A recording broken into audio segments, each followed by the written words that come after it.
Rahul had built his life around being the most reliable team leader in his company. Over 10 years, he had led product launches, trained new hires, and earned awards. But behind the title and praise, Rahul was growing deeply restless. The company had changed. It no longer aligned with the values he once believed in.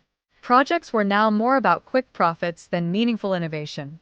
His voice in meetings, once heard and valued, now felt like background noise. Still, he stayed. Out of loyalty, out of fear, out of attachment to status. One evening, his junior, Priya, came to him.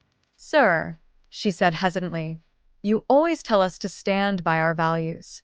But aren't you staying in a place where your values don't breathe anymore?" Rahul was stunned, not by her disrespect but by her honesty. That night, he walked alone, questioning everything. Was he staying out of duty, or out of fear? Was holding on to his position an act of courage, or ego? In his mind echoed a verse he'd once heard in a temple during his youth. He looked it up again, and it pierced him like a mirror to his soul. Ren swadharmon paradharm.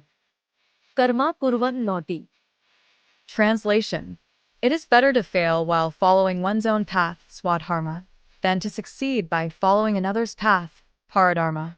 Performing the duty dictated by one's own nature, even if imperfect, one incurs no sin.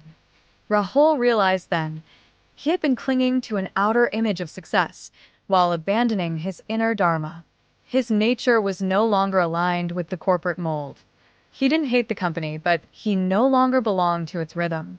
Within a month, he stepped down, not with bitterness, but with peace. He didn't jump into another job.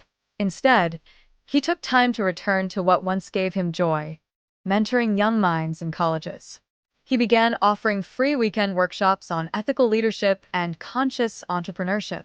People around him were shocked. "You left that post? All that reputation?" But Rahul just smiled. For the first time in years, his inner compass pointed north again. He had chosen the path of his Swadharma, and though uncertain, it felt right. There was no glory in the eyes of the world, but there was integrity in the eyes of his soul. Sometimes strength isn't in holding on. It's in letting go of borrowed identities. Because success that betrays your nature isn't success, it's exile.